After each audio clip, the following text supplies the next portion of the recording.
Čestný, svedomitý, starať sa o ľudí, nielen o seba.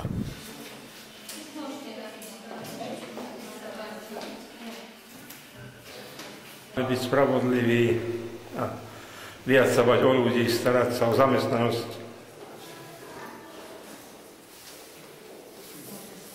No ja si myslím, že by mal byť zodpovedný. Určite by to mal byť sympatiak, pretože prezident je hlavne len taká postavička. Nový prezident Slovenskej republiky by mal byť skúsený, samozrejme, ale predovšetkým by mal myslieť na národ. Ja ani neviem, či taký človek je.